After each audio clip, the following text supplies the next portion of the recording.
Good evening. This is the Board of Public Works meeting for Monday, September 12th. It is now approximately 6:02 p.m.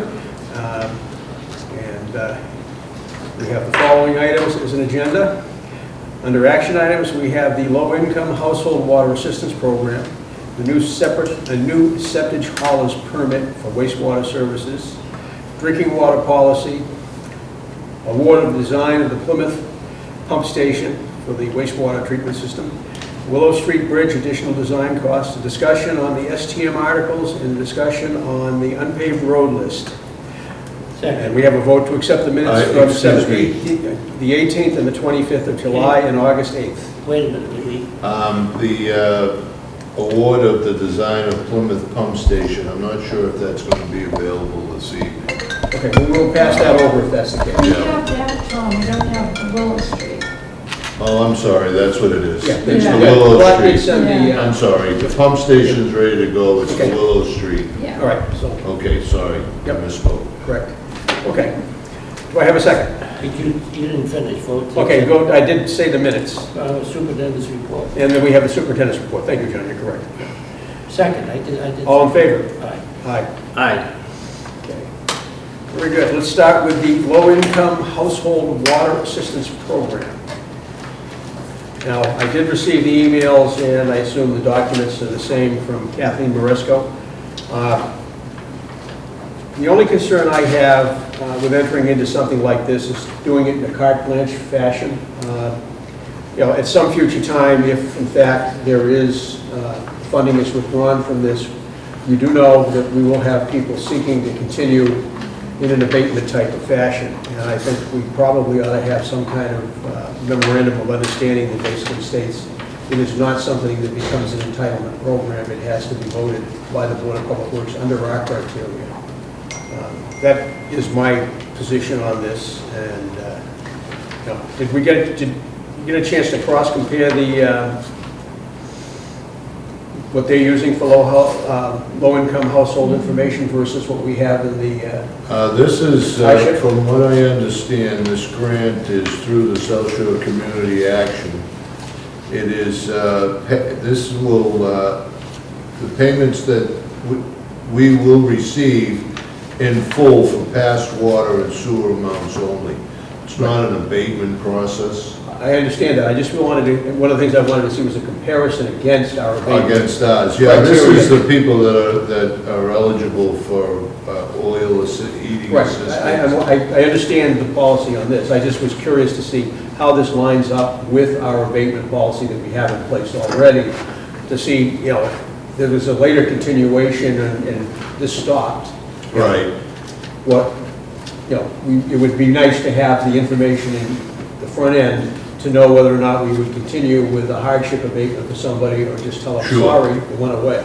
Right. Yeah. The grant And I mean, money's gone. we can agree to proceed, and just do that check ourselves and then create a memo thereafter if you would, We can Mr. get that. Superintendent. That would be my recommended action on this, that we do accept the program, but with a review in comparison against our own hardship data based on the low-income restrictions we use for that purpose. Any comments, John? Yeah, no, I agree with you, Dave. They're probably at or lower than our policy, but it's a good idea to have that as a memorandum. So I agree with you. This is good for the low income.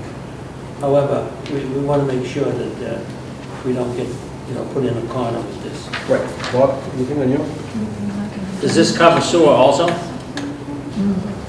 Yeah, it would. I believe the memo, if you read it in its entirety, did mention the So it's a water water and and wastewater sewer. both, didn't it? Water and sewer. Yeah. And there's no age limit, like our policy has an age limit. This is for low-income This low-income, families that yeah. qualify for fuel assistance and food stamps.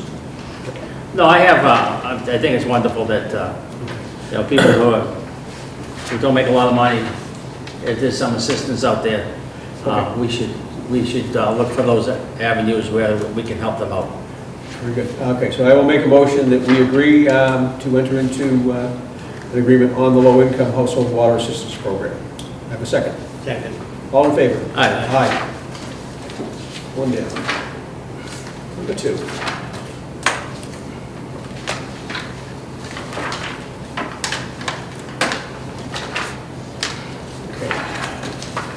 The number two, the second item on the list is issuing a septic hauler license for Skylar Richardson of Wastewater Services Incorporated. I have reviewed the piece. I see that Clint has signed off on it. Any comments, Tom? Yes, in speaking with Clint and Bobby Guthrie today, they're a little concerned. They're a very large septic hauling company. And one of the things that Clint and Bobby would like to do is to limit them to 3 trucks per day. They have 20 trucks, and they could inundate us and keep a lot of our current haulers out if we meet capacity. So we want to start off with a limit and then readdress it down the road. That's a good suggestion, Tom. Yep. I'm all for that. Yeah, I like that. Clint's on the ball. Any comments, Bob? Yeah, question. What is that capacity for how many trucks per day? 15,000 gallons of septic a day. How many trucks is that? 50. Varies. Varies, yeah, definitely varies. Depends on, I mean, depends on the contractor. well, I would say No, I'm something. talking about the plant itself. Yeah, The plant itself, so, I mean, average truck is 2,000 gallons, does that mean, that limits, 30,000. you know, so that, they said that'd be 7.5 trucks a day? Well, right now, we have a 15,000 gallon, we're at that point right now. We're actually over that 15,000 gallons. Okay, so, Process purpose. if at 15,000, and septic system is 1,000 gallons, per day, that means that's 15 trucks from Marshfield that go into the wastewater treatment. Anything more than that, we're gonna have a problem with the digesters with the system. Right. So by limiting it by three trucks a day, that's 3,000 gallons, which I am in favor of. I want people at home, I wanted to do the math so people understand that we can't accept 20 trucks a day at the wastewater treatment plant. That would really put a damper on the rest of the haulers in town. Right, definitely. No, I just wanted to do the math, that's all. I have one addition to that concept that Bob just came up. The other thing would be, since this is a very large company, do we know the size of their truck fleets, their individual vehicles? Do they vary or are they constant? And perhaps we should also say 3 trucks a day, not more than X number of gallons per truck.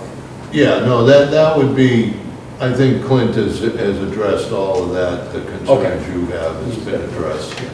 Okay. In that case, I would make a motion that we award the new septic hauler's permit with the constraints on his number of trucks and volume as has been advised by our chief system operator. Do I have a second? Second. All in favor? Aye. Aye. Number 3, drinking water policy.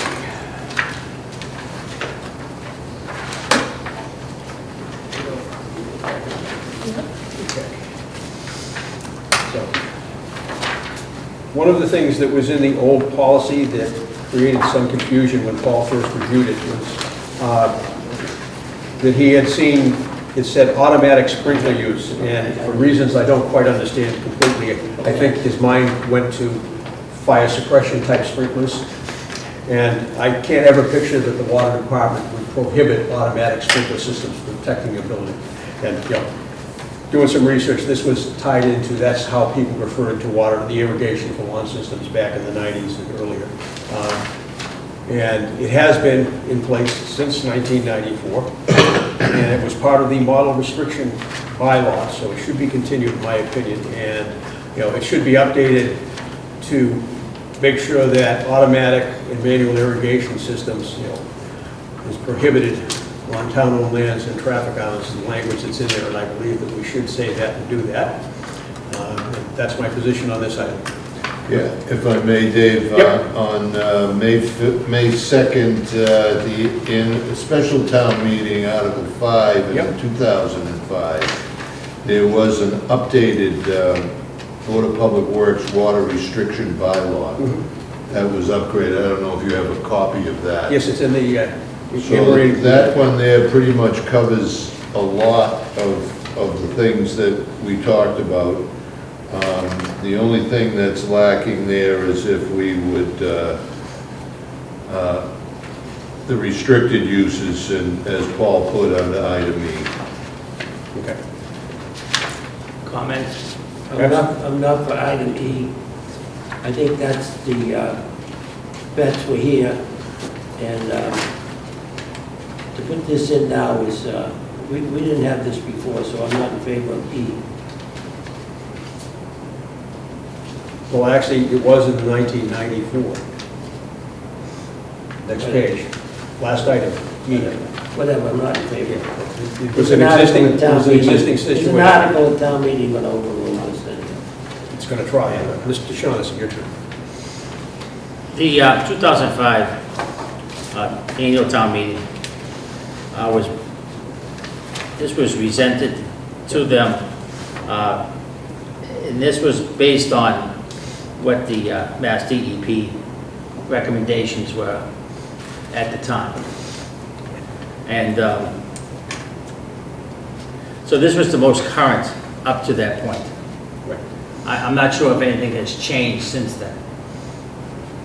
So I'm going to ask the town engineer, do you know if there's any changes in this particular regulation with the state? That regulation, if you go into a water emergency or there's phases, and it's up to the board to decide what the policy is, but it gives, that bylaw gives you the authority To do so. to do what you see fit, I guess, and it outlines the types of restrictions or prohibitions, So since as I recall. 15, 16 years has passed, 17 years has passed since we voted this in, is there a need to update it? It does specifically state the automatic irrigation use, and that is all we're reiterating in this situation, I would think. Is that correct, Rob? Do you I see it that think way? that's what you're talking about for public-owned properties. Yeah, we're not trying to regulate private properties. Right. What are you going to do about the harbor master's irrigation of his, It's a town building, it's not an island, it's a town building. So he's treated like any other town building. Well, He was I told, think- to shut the irrigation off, just like every other irrigation system. in a I doubt he has. We haven't gone down to look, but he was told to do it. Now, what are we going to do about the ice maker down there? We have an ice maker going in with a 1-inch water line. It was all approved. That's outside of this agenda, it should be for another evening. Okay, now, I just want to put this Well, that's behind us right restricted now. water use. I mean, you're talking about restricted water use. We're basically talking about irrigation systems on islands, is what they were dealing with here. So we're going after the vets. All right. No, we're going after an island with an irrigation system anywhere and everywhere, as far as I'm You're concerned. going after. My position would be You're going to after the vets, that's what you're doing. take whatever position you want to take, John. I have taken. Yep.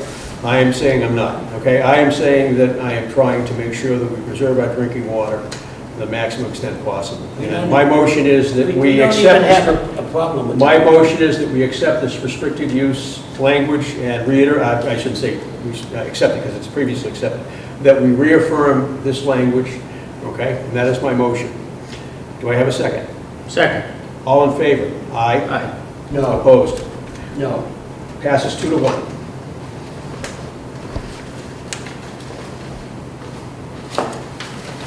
Okay, what of the Plymouth Station design? Pump station design. I assume that's you, Rod? Yes. Now that the force main has been replaced, the next step is to get this design done for the rehab of the Plymouth Ave pump station. The other two stations, Central and Avon, were done. The rehabs were done, and Plymouth was the last one on the list. This one is the larger of the two stations. We're looking at approximately 800,000 gallons a day of wastewater that it handles, which represents about 2/3 of the town's sewer area. The pumps are operational now. They've been sent out numerous times for color work or whatever, repair work, or they've done it in-house. But it's, they're at the point where, we should be looking at replacing piping, pumps, the electrical equipment. The station was constructed in the late 70s, early 80s, I don't know the exact date, in that time frame when the plant was fabricated. It's a pretty substantial station.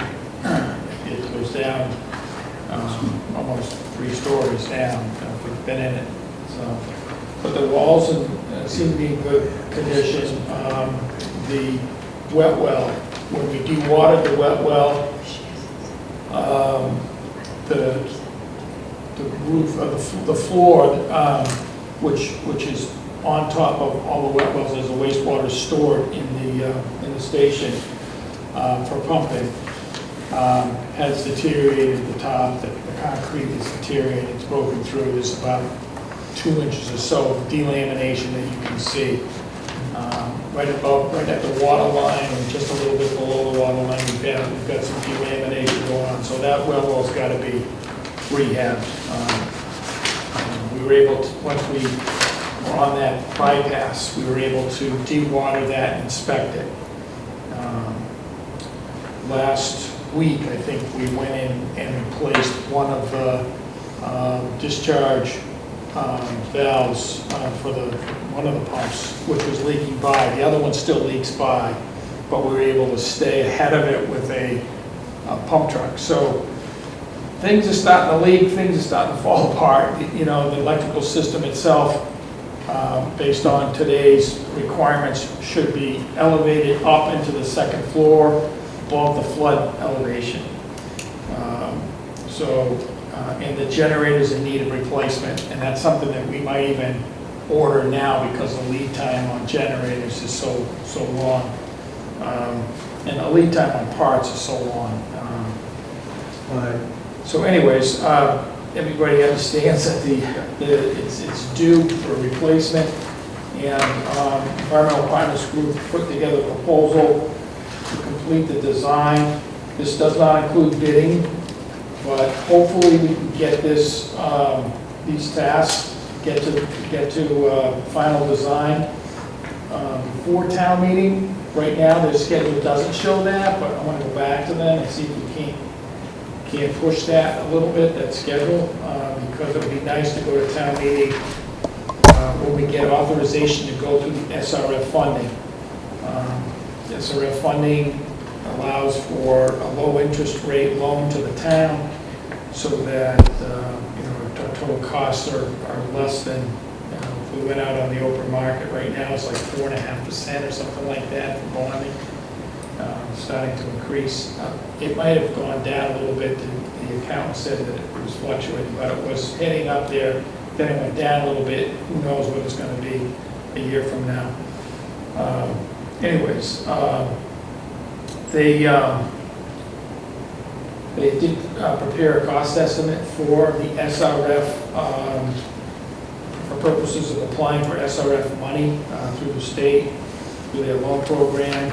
It's attached to the back of this. They've got a pretty hefty contingency, but they're at $8 million for this construction of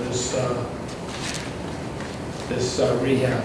And basically all we're doing is, it's the same structure. We're going to put a new roof on it with rehabs to sheathing and whatnot, trim and all that. Basically, you have a concrete structure above ground, cement blocks, but it's got a facade on it. So there, it's not much to the above ground that has to be replaced, but all the internal pumps and the odor control, HVAC, all the electrical is all going to be scrapped. And So it's a pretty hefty job ahead of us. Tom, I know I'm talking on this, we can butt back and forth. You know, we're gonna try to approach the select board for 60-40 split, request at town meeting. Right. Since, you know, we're dealing with 2/3 of the total sewage flow, it seems like the right number. Right, I know you and I have had a discussion about approaching the chairman of the selectmen to set up a meeting to have this, at least initial discussion and see how they fare with how we want to proceed. Because, I mean, in my opinion, would be the additions that took place from Sewer 2000 have contributed to the deterioration of that facility. In particular, the description you're giving of the overhead within the wet well itself, you know, that's kind of classic of a humid, sulfur-enriched concrete attack. Right. And that always happens above the water line as opposed to at the water line. Everything below the water line, more or less, was in good condition, which is That's very great. typical of that. Positive, so we don't have a lot of concrete work. Yeah. This design also includes a barrier. So right now, the water level, the flood elevation is at 10, I believe. So this is a flood barrier you're talking. Right, so there's going to be some sort of a protective wall just to get us some freeboard above the flood. Now, we don't expect to run the station during a flood of that magnitude, because the water level out in the street would have to be like 8 feet. And it's unimaginable that we would have the power to do that. Maybe the generator would kick in and run, but from a recovery standpoint, as long, you know, we want to be above that flood elevation, Right. so that we can get, when it recedes, we can get in there and start things up, and hopefully we didn't get any damage. So that's kind of the way we look at it. And Tom, I guess the question I direct to you is that what we're proposing, like a flood barrier, that should gain us something, a little bit of a gain under the Massachusetts Interlocal Insurance Agency stuff. Oh, yeah, and it also, the hazardous mitigation issues and Starts to you know, the flood. floodplain and all, I mean, the flood levels, elevations. I have read through this, I was satisfied with those, my only questions and comments. Mr. Cusick? I'm all set. Bob? I'd like to go over the estimate. Yeah. So we got an engineer's estimate of probable cost for the project. Okay, the first subcategory, total project cost $3.42 million. Could you explain to me how it goes from 3.420 to 8.117? Well, so they went through and they put their estimate together for the, you know, the hard structure. And then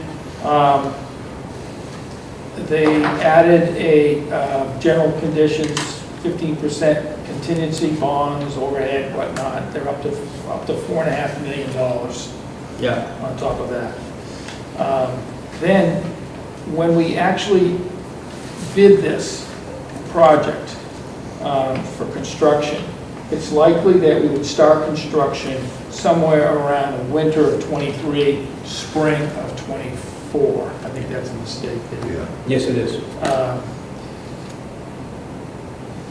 So there's that time, and I don't know, every week our prices have gone up with the pipe that we've been ordering. Yeah. It's been crazy, the escalation in prices, and we're seeing it in the equipment that we've ordered. Tom was just talking about it today, about various pieces of equipment that have already escalated 9–10%. So it's crazy how the inflation is hitting us right now. But so that escalation, they're using 10% to account for the time between when we bid it, which will hopefully we'll have it bid before town meeting, and then we go to town meeting and then we award it if we get the funding authorized by town meeting. We're depending on getting on the intended use plan for the SRF. We'll know that, we'll get on the draft this winter, this late fall, we'll know whether we're on the IUP, they call it. open-ended use plan for the SRF funding. You'll get a 2% loan rate if you get on that SRF funding. And there's a possibility that you can get loan forgiveness. And that's the big draw right now, is loan forgiveness, because of the amount of money that's being funneled into the project through feds. That there's a good possibility that you can get some of your loan actually forgiven, so it's like a grant. We don't know what that is, and it depends on your needs in your community. Marshfield may not get a lot, but they might get 5-10% or something like that, which helps. So you go, so basically down to. So we're at $6 million, and then we got another Now, this 10%. design contingency is, that is just, there's another contingency in there. If we run into some sort of design problem that we have to deal with, they put this in there, it's unlikely that we would be using this. This is an estimate for the SRF, but if regulations changed or we ran into something during the design, it's just a kind of a placeholder so that, we have the ceiling for the SRF program, rather than have to go back and ask for more if something happened. But that's a pretty hefty, there's a 30% contingency they put in this SRF estimate. One of the things too, if I may, Rod, is that they tell you to go in high and that you can then whittle down things. No, I get that. But we have people that work, will have to go to town meeting and vote on this. We're going to talk to the selectmen on this. So I wanted to make sure that we knew exactly what we're talking about. So, a $2.5 million project that would be straight out ends up being an $8 million project. And so the question is, we need to have the answers to how did that get that? And really the simple answer is there are formulas on the SRF that we have to comply with different contingencies.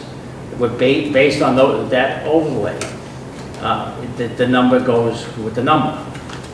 Am I correct? Well, they're saying it's a $4.5 million, and that's what I based on my 11%. But they're talking 8. They're talking 8, right. They also have in here the bidding, the construction oversight, and the construction administration, and the cost of an OPM. Once you get $1.5 million, you have to have an OPM. Yeah. Now, with this project, we might be able to do it with in-house staff. It's possible that we could probably be the OPM if it's recommended, depending on workload and whatnot. We could save some of that. But you still have construction administration, the on-site resident being down there for oversight, and just your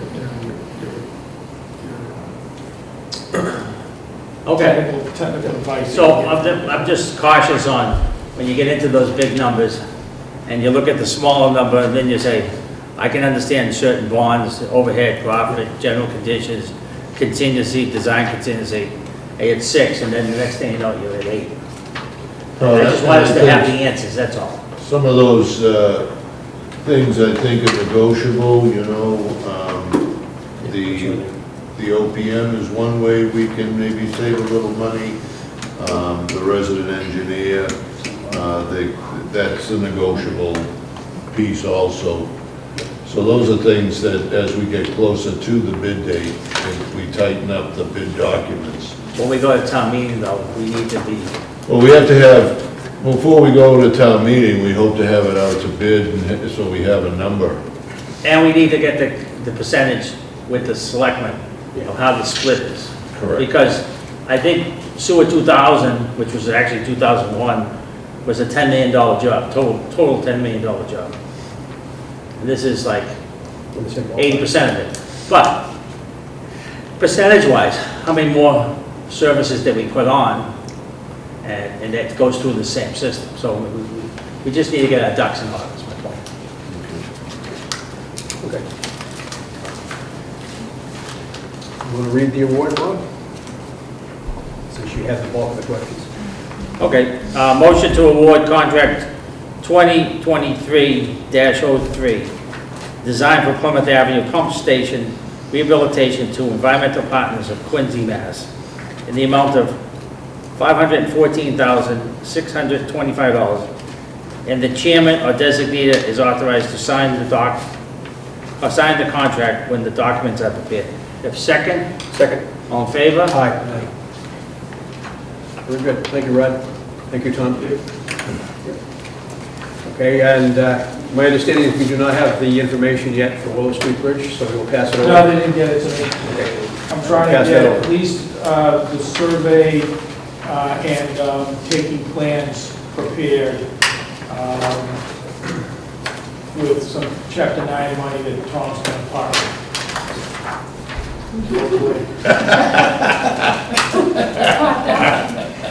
Hopefully. Yes. Then we'll get into our discussion items. Yes, the special town meeting articles. Yep. General fund, we have the purchase of a bridge crane. Will be much needed addition to our operation, giving us the ability to remove and place heavy equipment from vehicles in the everyday operation of equipment maintenance and also the preparation and conclusion of snow and ice operations. Cost of $95,000. Number two, Where's that coming from? pre-cash, Uh, pre-cash, town's free Town, cash, town. yes. Item number two is engineering, stormwater mapping. It's continuing the comprehensive mapping of the town's stormwater system. It's $40,000. That's under engineering.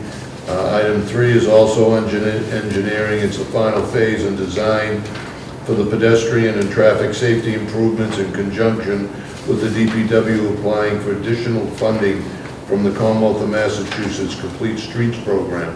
It's the final design for Grant Rock pedestrian and traffic safety improvements for $120,000, for a grand total from the general fund of $255,000. Next, Where's the 120 coming? the 120 is also coming from free cash.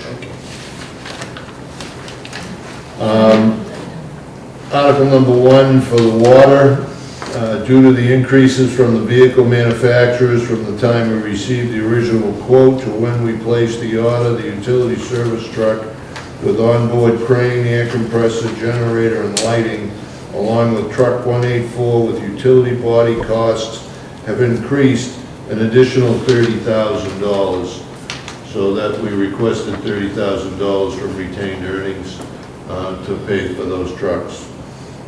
Item number two is the water mapping. It's to continue the comprehensive mapping of the town's water system. That also is $40,000. Tom, hold on one second. Sure. That first one, you said 30,000. Additional.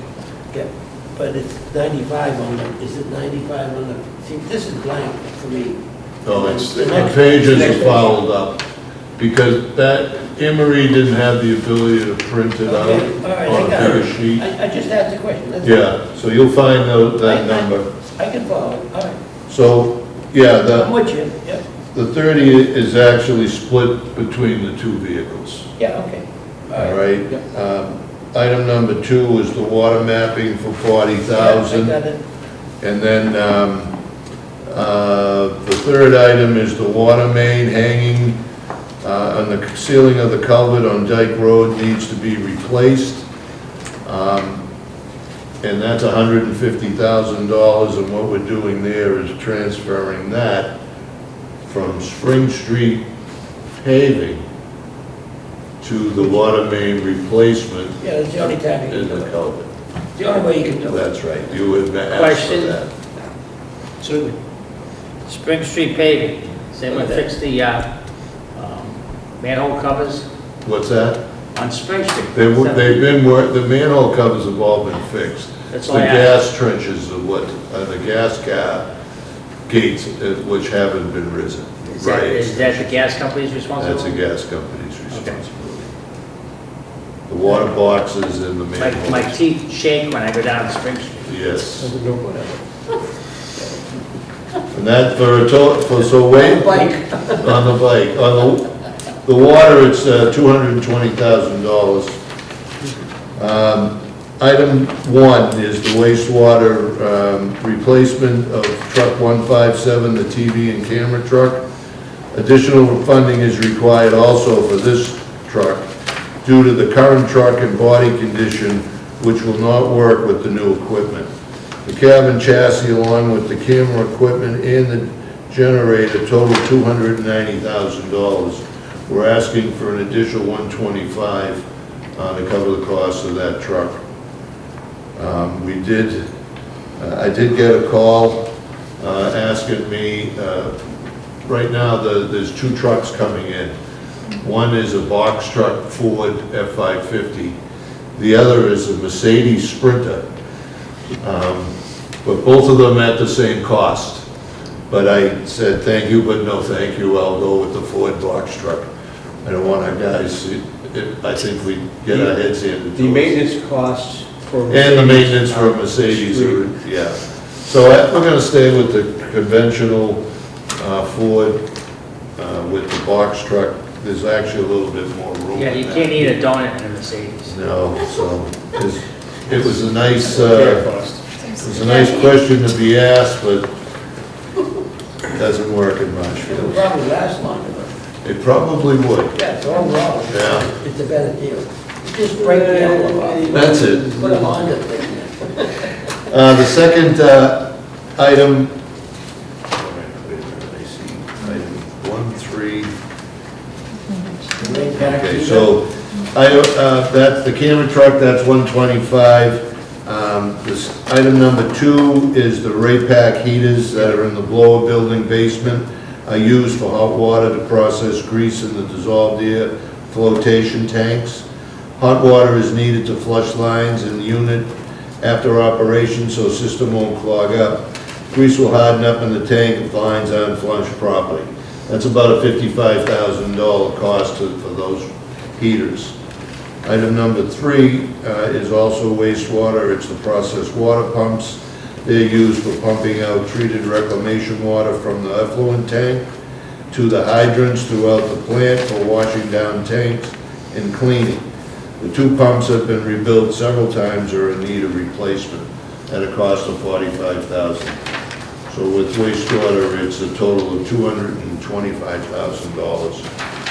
And the last warrant article is solid waste. It's the replacement of the excavator. A number of issues with the electronic system and the regeneration system that has left us in some tough situations during our regular operation, which has caused delays in clearing the tipping floor. We are requesting the funding to replace the 2014 Volvo 145DL excavator with a Komatsu PC 138 excavator needed for the transfer station for loading trailers from the tipping floor. The total cost of that machine is $255,000. 2014 excavator, it's inside all the time. What is it the model or the manufacturer issue? The 145DL, in 2014, it was the first year of the Tier 4 engines, and it's a terrible engine. Right now, it's down more than it's operating. They wanted to rebuild some type of a heater in it for $10,000, and I said, we're not gonna put $10,000 into a machine that we don't know if it's gonna get us through the day. Is there any residue value of this thing? Very limited, only because of, if we wouldn't have got our $10,000 back if we invested it into that piece of equipment. Right. What was the original piece of equipment cost? It was roughly about $190,000. So $20,000 a year, or not even that, but 20-something thousand a year. Yeah. Fine. At least it would have been about the same. Right. Okay. So that's a total of $255. That's the extent of our. One last question, what do you think of the usual life on the new machine? machine is. Well, this machine actually has a reversible blower, which the Volvo did not. So one of the issues that we have up there is that it's so dusty that the filters, we're changing filters constantly, and it's clogging up. And the regen, he has to shut it down sometimes twice a day for a minimum of 45 minutes for it to regen. Right. So it impacts our operation. So $255,000. What is the likelihood that they're going to replace this sometime in the future? How many years? Right now, this one we had for 8 years. I would say, with the ability to, with this reversible blower, I think we could give us another 5 years maybe out of it. So we'd get 13 years out of I it? mean, you know, if we got 8 out of this one, I think we could get 12 anyways, maybe out of the new one. So it's probably like a $20,000 piece of equipment a year if we had to lease it? Yes. Okay. It would probably be more than that. No, I understand that, but it's cheaper to own than it is to lease. Yes. And does the purchase price include the extended warranty? Yes, it does. You know, a lot of times with these extended warranties, you know, manufacturer gives you a warranty for 5 years. And at the end of that 5 years, pretty much everything that they warranty is over with. So when you get that extended warranty, it's not really covering anything. The only thing it does is protect you from early mortality situation. Right. And, you know, they charge you $15,000+ for that extended warranty Yeah, too. you compare that to the annual maintenance. Right. Maybe a better bet doing the maintenance, okay. So, I'm all set. Not to interrupt you. Does it make sense to do a extended warranty? We get the extended warranty on every piece of kit. We like to get the additional 5 years, Okay. you know, and with the Komatsu, they give us on certain parts of the machine, they'll give us a 5, a 10, and a 15-year warranty. I'm all set. John, you got any questions? No, I'm all good. That's the shaded one. Okay, I have the next one, I guess, which is the unpaved road list for discussion. You should have, Anne Marie should have provided you a shaded copy as well. Did you give them out, Anne Marie? Okay. If you look at the, Not there. it should There was have, extra stuff on the back of this. sorry? We went through the payment, but we didn't go through this. He was questioning the fact we didn't go through the text articles, Tom.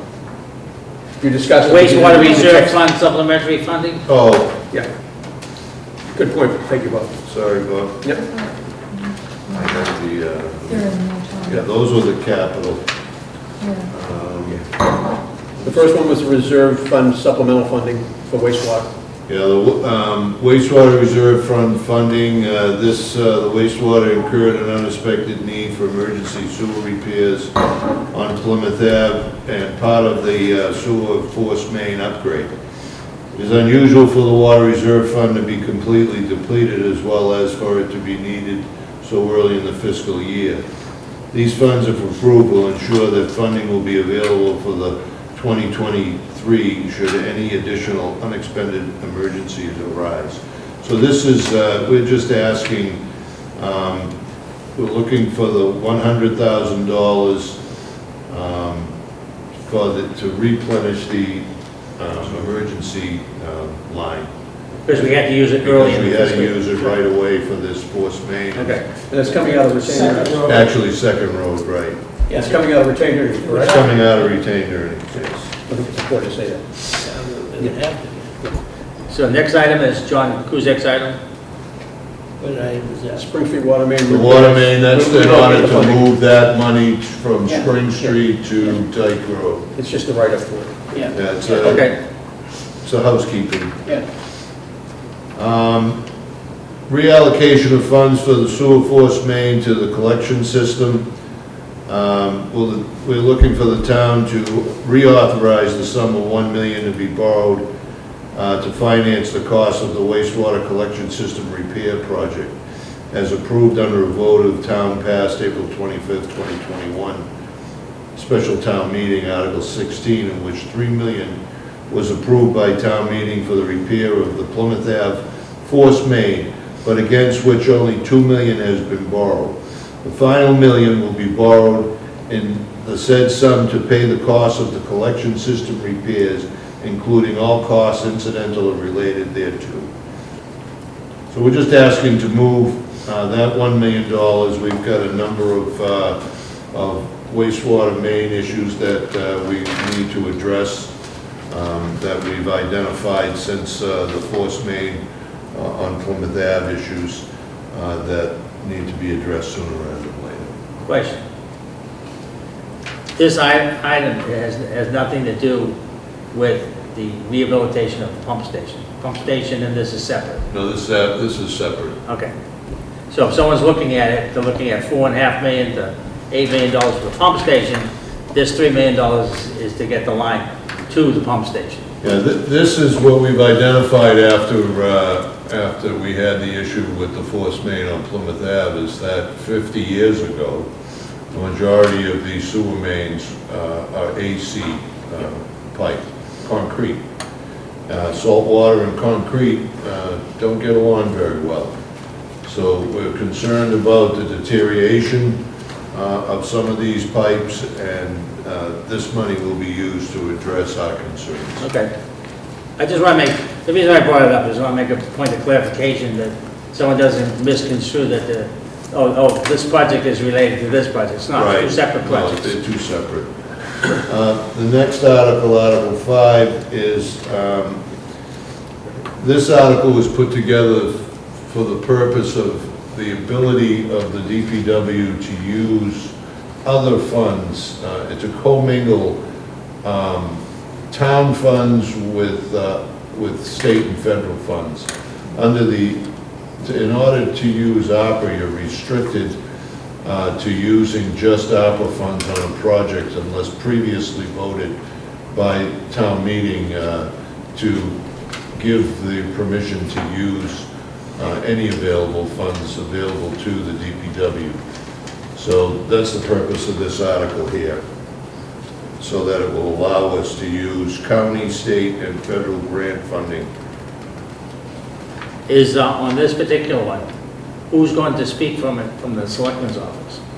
Since it's a major funding issue. Or is that going to be town? I would think the town administrator would speak Okay. to it. I believe that was it. Okay, the next item is the unpaved road list. Engineering had, I believe it was it Beta?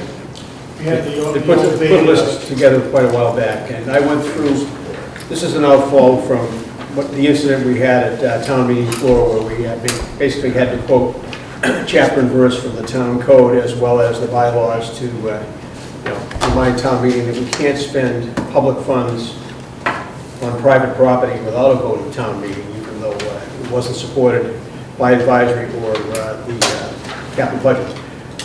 You should have a copy that actually, the highlighting that I had in yellow came through as shaded. I'm just going to go to the bottom line on the list, which is A Street through Wyoming Street, okay?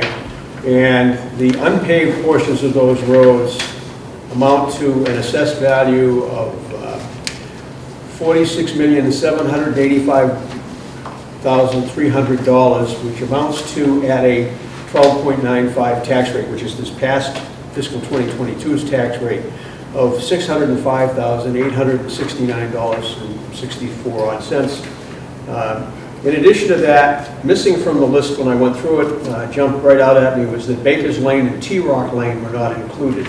And Baker's Lane and T-Rock together amount to $11,111,430 of assessed value, and that translates to about $143,000 in tax revenue at 12.95. So basically, we're looking in excess of $700,000 of basically unpaved roads, paying taxes that basically we're asking for. Typically last year $100,000 just to grade them when we have to do it, and that's pretty insignificant when you really boil it down. And we don't use the money unless it has to be done.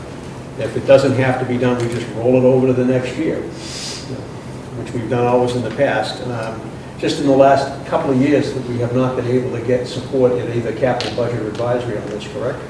Right, and it was a total of, I believe, $65,000.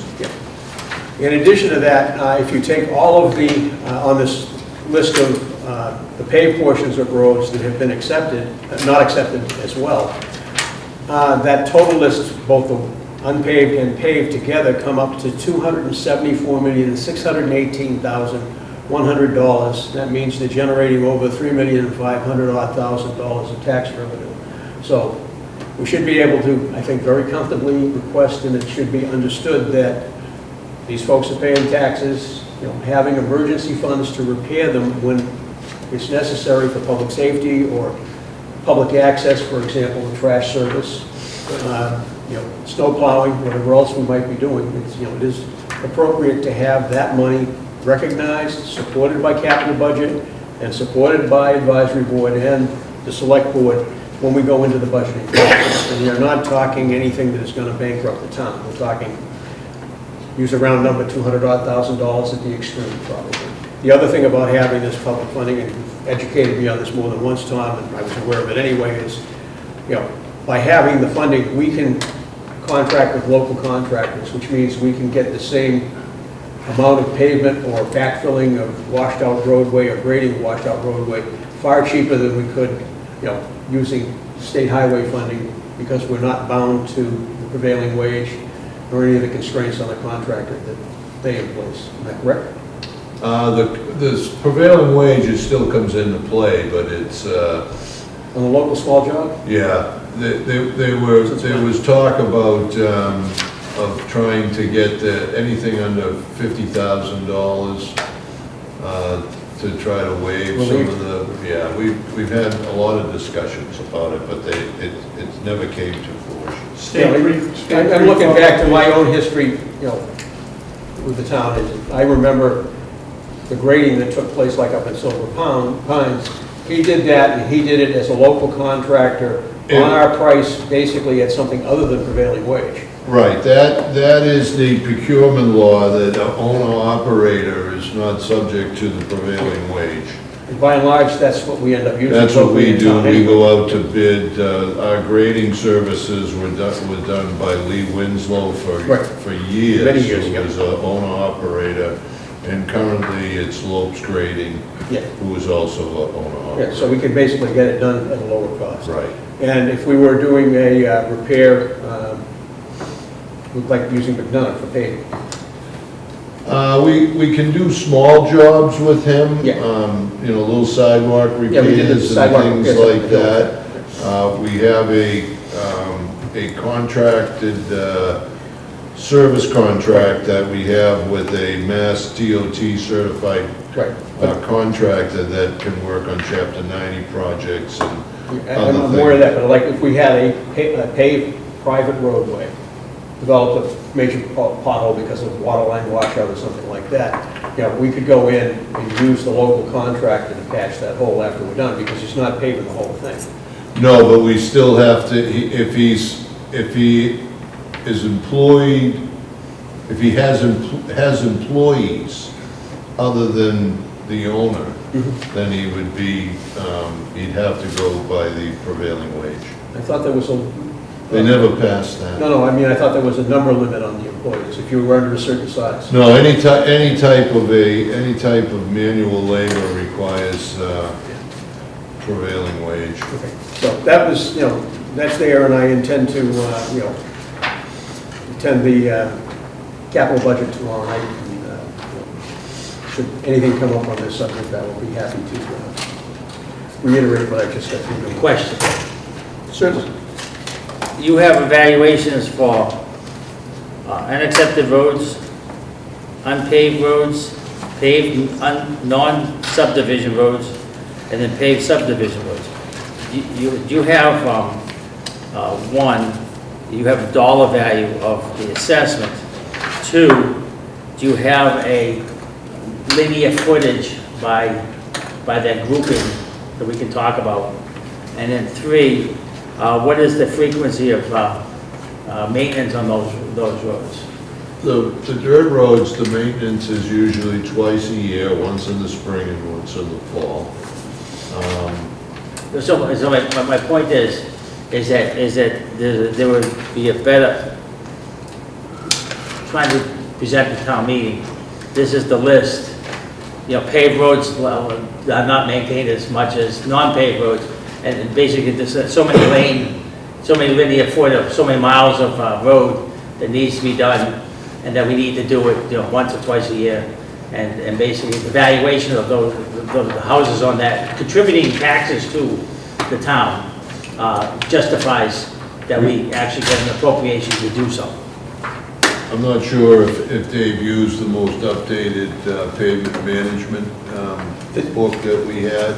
No, But I know we did had not. This was an data. older list. Okay, so I know you said that Baker Lane and T-Rock may have left out. There may be others. And Yeah. there were some roads up in Silver Pines that I didn't ride out completely that I know also have unpaved portions to them. I did not get out to Damon's Point and double check that area just because of time constraints and other Yeah, things. there's one up Distracted me. there, Yep.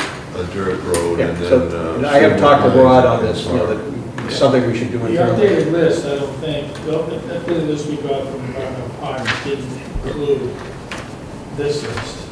But But I think the list that we pulled out was pretty accurate. I mean, it missed a few rows of the dates. bottom line is, this gives a magnitude of the kind of dollars that these locations are paying, Right. and the fact that we are seeking a small dollar for the services they need to keep them passable. It proves the point. So if we had a list of unpaved roads that need to be maintained twice a year, and a dollar value that those people contribute to the town, is justification for an appropriation. Correct. I get that. And, you know, so all I'm saying is, it's like, you know, if we had a list, the people say, well, what are you talking about? At least you have a list. This is what they pay, you know, $1 million worth of real estate taxes to the town, and you're asking for $35,000 to maintain that road. There's justification for that. That's what I'm thinking. If that's the position I took. I know. That's Okay, and just in case you hadn't noticed, Bob, on the list that Dan Marie gave out, these come as shaded.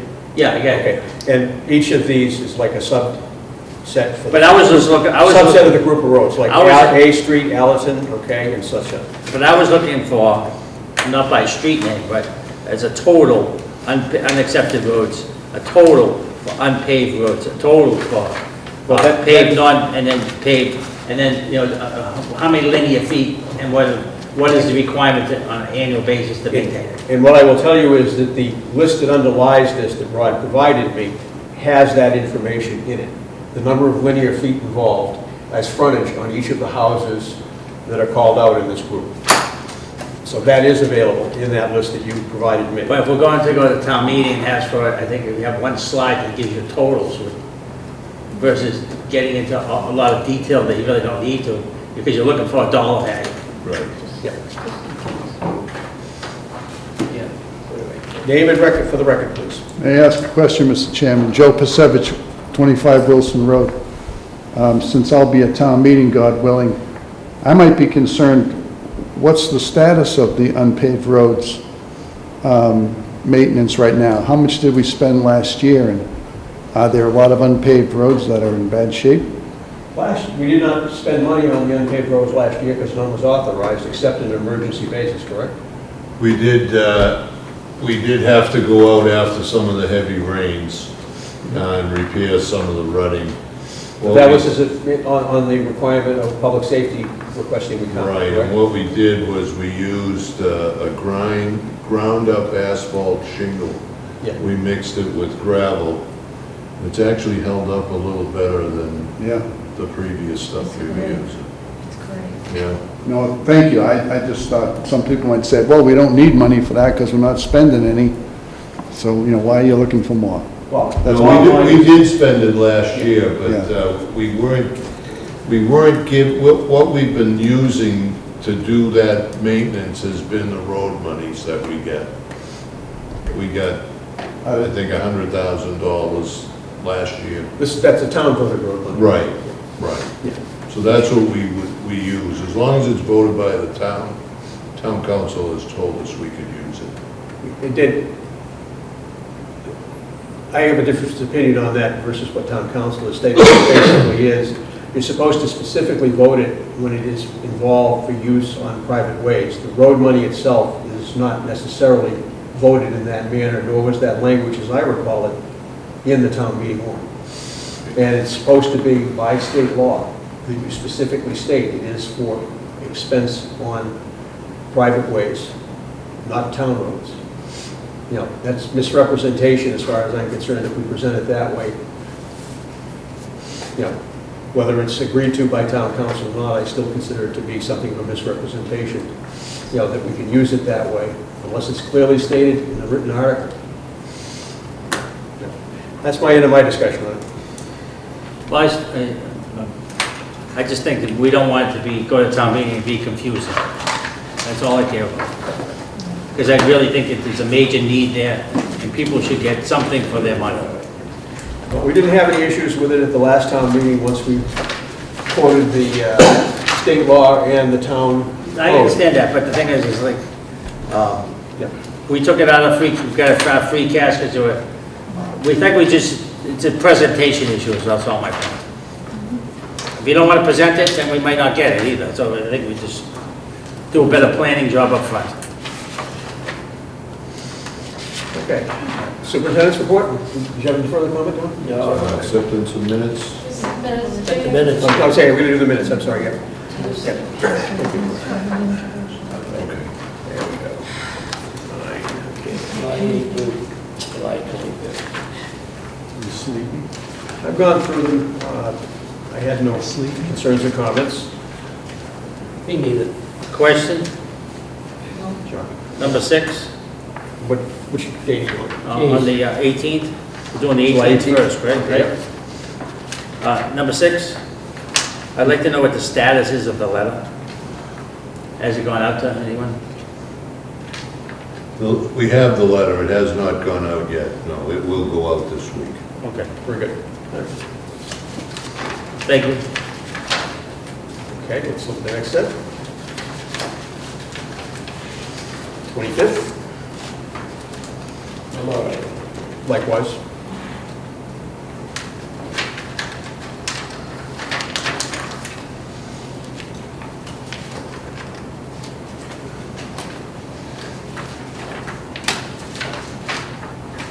Do we have the 8:22 minutes, Anne Marie? The 25th is the... July 25th. Yeah, Yeah, July 25th. Yeah. yeah, That's it, 2, I got 18. 18 and 22, 25, 25. right.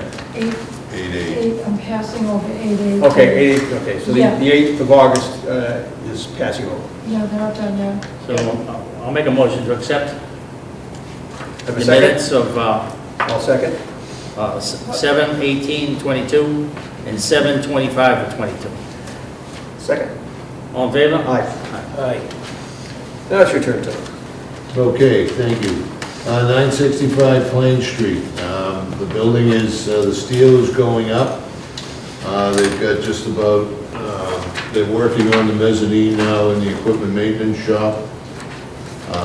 The insulation arrived on Friday morning for the roof.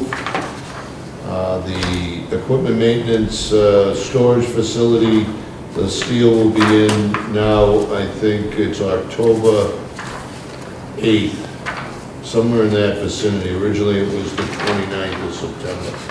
It's now been pushed out to the 8th of October. The gas company, I was in contact with them last week. We have been approved for our supply. They are working on doing the pressure test at 965, and then they will have a contractor come in and install the gas main. They're working on the electrical feed today. They dug the trench and plated it across the entrance into the office. They have to wait for an inspection before they can pour the concrete. The conduit's in place? Was that? The conduit's in for the The electric? conduit's in, yeah.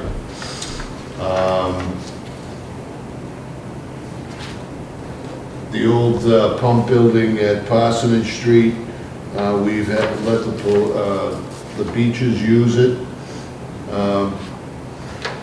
after we decommissioned it, but because of the lack of space and the need to store some equipment that are in some of our well sites, we've asked that they remove the freezers that they have in there. So temporarily, until we're back into our own building, we have some storage space available to us. So I can't imagine that they don't have enough room. They can find space for 3 freezers temporarily. And they'll go back when we have space. And then they go back there once we, So that would happen next spring anyhow.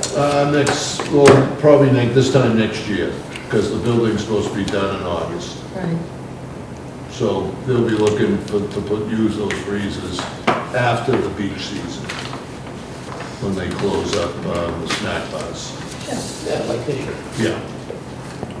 So that, there's been some damage to the fields at South River and Grace Ryder from the fair parking. Again, they generate revenue from those parking arrangements, and DPW doesn't get a dime. So yet we're responsible for repairing all the damage. I go through this every couple of years. This year we had some rain days, so the fields got beat up pretty good. There needs to be something worked out there also with the Board of Selectmen, who allow the Boys and Girls Club, the schools, and other groups to generate revenue from parking on town property. And if that's going to continue, we need to have at least a fund set up that we can repair the damage that they do to these fields. Is that the fields next to the fair? Yes, the Grace Ryder. We just spent a ton of money on that, right? Yeah, we just rehabbed Grace Right. Ryder. And they let cars drive all over? We don't allow parking on the soccer field in front of Grace Ryder. They park on the baseball and the softball field. And they've done a lot of damage this year. So do we put a budget item in that we have those? Well, one of the problems is if they donate to the general fund, we're not necessarily gonna see it. You know, because they can't dedicate money to any department within the general fund. So maybe a revolving fund that maybe we get 10% of each function that goes on at the fairgrounds, what they collect. I mean, they're collecting at least $10 a car to park there, you know, and, you know, we've got to go in and repair it. But you have to aerate it, you have to seed it, you have to... Aerate it, seed Then you have it. to let it settle, and it's like...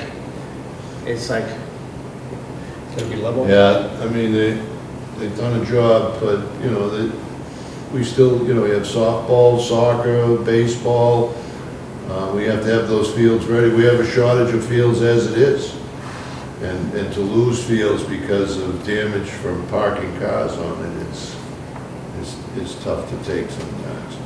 Currently waiting on dates for the paving. I thought I'd know by now when they might be coming in.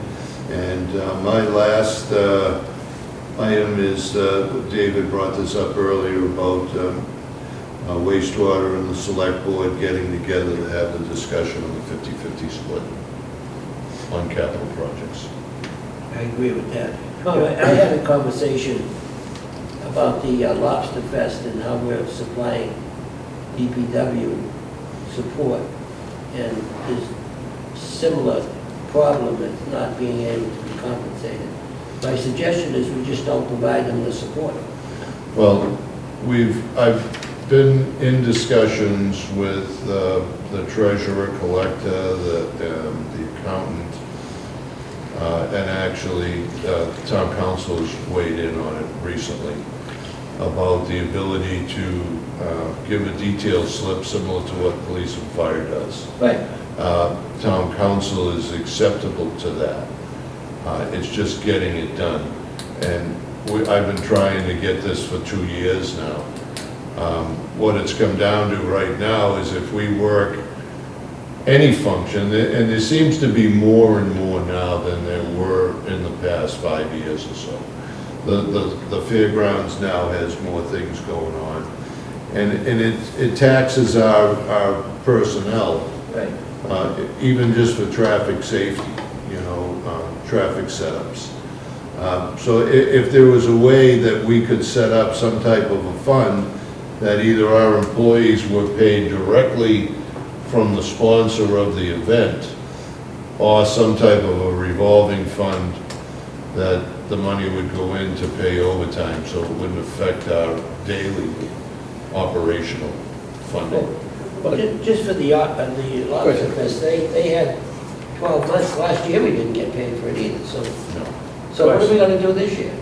Well, it's traffic safety, that's what we're But only voting on. traffic safety. As the police, Are the police and fire being paid? well, they have a way of getting paid, yes. Why can't we help? Well, I mean, that would be, to me, the attractive arrangement would be the detail type of stipend. That's because Can we do that? I don't think there's any reason you can't. Well, town council said that he thought it was a good idea. Yeah. I had a conversation with him too, and he's supportive of it, and I think it's appropriate. So we got- Anytime, I mean, if, how do I want to say this?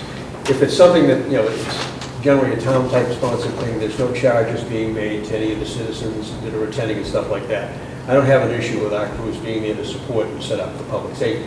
But when people are using it as a fundraiser, it shouldn't be a free ticket from Public Works when other town divisions are getting compensation for their personnel and are providing the service outside of their normal schedules, which is typically the arrangement. So that's kind of where I'm at. I'm supportive of the idea of, let's find out a way to basically be getting a Well, we only detailed type got a payment. week to do this. Yeah. But Bob, you had a comment? I'm just going to echo what Dave just said, that if the police and fire and whoever else can be on a detailed base, like that that the vendor pays that and gets paid directly to the treasurer or whatever, it's outside of DPW budgets, I'm all in favor of that. Okay, we've been working on it, and hopefully now that Otherwise, why are we doing it? I agree with you, Bob, I wouldn't do it. We're all in agreement, basically. now the town council has weighed in on it, I think maybe we can get this thing moving. I agree. Well, I think we we can should tell try to the proceed that board way. Yeah, The board is in agreement that if we don't get some type of a stipend, don't supply the labor. sure. Okay. Like you talked. I have one item that, we have a discussion with you, 19 Pershing Road, where they have the drainage ditch issue and the drain line coming in off of Ocean. Where do we sit with either the marsh master or getting mosquito control? Wednesday afternoon, Rod and I and whoever else wants to take the trip out into the marsh are gonna meet with the airport Okay. and go out and take a look at and eyeball what actually needs to be done. And then we'll get that marsh master out there. Okay, so we're basically surveying the job, so we know what we have to do. And what about the drainage line coming out? It seemed likely that was probably partially blocked, if not fully blocked. I suspect it's an old piece of CMP. Yeah, when we get out there, we can see exactly what we need to do. They suggested they might want to cut before we put the ditcher on it. So that's something we're gonna go out and take a look at. Okay. Thank you. Tom, I have a question too. Down at the Harbor Park, across from there was all cut, the phragmites were cut down. And they did some type of testing. Do you know anything about it? The testing, who did it, or what are they doing? That was all done through the harbor master's office, the borings and the cutting. We're waiting for something back from DEP. We can't do anything down there until we know what the results of those test borings Well, what are. are we gonna do now? We were only gonna bring the dredging down there. We stopped. We're not doing anything down there. Okay. Absolutely nothing. And once we get the information from DEP, then we will move the dredgings from Parsons Street down there. That's a small Just a, what is it, about 1,000 yards, if it's even that? 1,000 yards plus whatever they use to contain it. Right. It's all Yeah. gonna end up going down. Is it going north or Street south? sweepings. Huh? North or the south? North or south? Oh, it's, well, we gotta wait for DEP to tell us what's there, Did so. they, do you know if they tested the north and the south? I'm not sure, because we had nothing to do with it. I don't know what it is. Bob, We that's don't know question. where the- They went through with DEP. DEP identified the locations they wanted the borings done. That's too bad we didn't know about that and be able to monitor it. Yeah, we didn't, They didn't use any type of electrical equipment or anything, or gas equipment. I don't know what They they did did. it by hand. No gloves, no PPE, nothing. None of the test boilers were clean. You do one, they didn't clean it, you do another one, I mean, if one, it's ridiculous. I saw part of it. Yeah, we didn't even know, I didn't know that they Who were doing did it. We don't even know. We don't even, I put an FOI in to find out. But, yeah, they didn't, they were contaminated to begin with. The minute they would go down, they didn't clean their tools and nothing. Right, So I had a question. yes, Bob. I did not hear you say anything about the grant we received for 1.6 or 1.7 million dollars to save the ratepayers, the taxpayers on Surf Avenue and Waterline that we just went down and received last You week. mentioned that last meeting. It was the last meeting we talked about that, I thought. Was it last meeting? But we actually accepted the check. Yes, we had. Since that last meeting, it's been. We did have an awarding ceremony of a check from the county commissioners. We had 2 of the 3 county commissioners and the Treasurer O'Brien, came and awarded us the check down on the corner of Old Beach and Surf Ave. So the project is being finished up right now, the gas part of it. We just gave them the authority to work Saturday so that they can wrap this up before Thanksgiving. I think they said they had 100 services You've or got the water something. line coming up Circuit Ave South with that hydrant, and then we're gonna get rid of the puddle. That's going up, that's gonna be done this fall, Yeah. that water main up there, but Surf Ave was, that's additional to Surf Ave, Surf Ave got pushed out to the spring. to the spring. We're going ahead, hopefully we're going ahead with the water main on Circuit Ave West, South. west. West. So it's not every day that we go down and actually accept a check. That I wanted to bring drain it you up. wanted to do, yeah, once we get Circuit Yeah, okay, Ave that is West done. Circuit Ave West. They had the big check, I had the big but check. they also had the That'll real be check. abandoned, that Right. piece that goes south, and we'll use that for the drain. Correct. You Yeah, can't want take one. that big check to the bank? No, No, they got a little check, They had the little one though. but it saved the ratepayers and saved the taxpayers money. Wait, You can't say that enough. We question. recognize it. May I ask a question? Joe Pasevich, this time I have to speak. I'm, as the Vice President of the Brent Rock Village Association Incorporated, which was incorporated with the Secretary of State last month.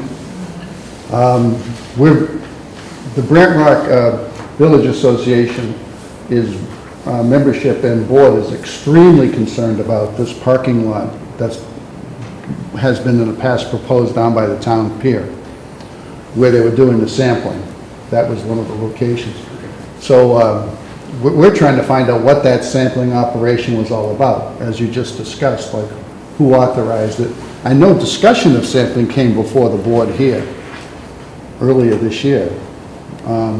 And there was an outline of a plan, and I actually submitted some written comments on the sampling plan, because I have a lot of experience doing that kind of work. So apparently... I'm going to cut you off, Joe, just only because it isn't on the agenda tonight. And in point of fact, we discovered that the dredge spoils was never put into the custody and control of the Board of Public Works. It remained with the Board of Selectmen. So basically, that is the forum in which you have to get your answers. We don't have them. Okay, well, I just want to be able to report back to the executive board that the sampling that was done had nothing to do with you guys. It was not under our authority or our Okay. supervision. Because some of our members have contacted the selectmen, and they put the blame on DPW. That's what that was reported to me. That's their We own. started with the plan, but Yeah, I know you had a plan that was being discussed, and They first have to understand what they their weren't role gonna pay is. us. so we don't know, that's what we're trying to find out, is the sampling have something to do with the proposed parking lot, or is it to get background information for disposal of some previously excavated dredge spoil? I would say the keeper of that record should be the harbor master under these current circumstances. I appreciate that, I just want to be able to clarify that to the rest of the No board. problem. Good question. Yep. Anything else, gentlemen? No, I'm all Okay. set. All right, I move that we adjourn the meeting. Do I have a second? Second. All in favor? Aye. Thank you.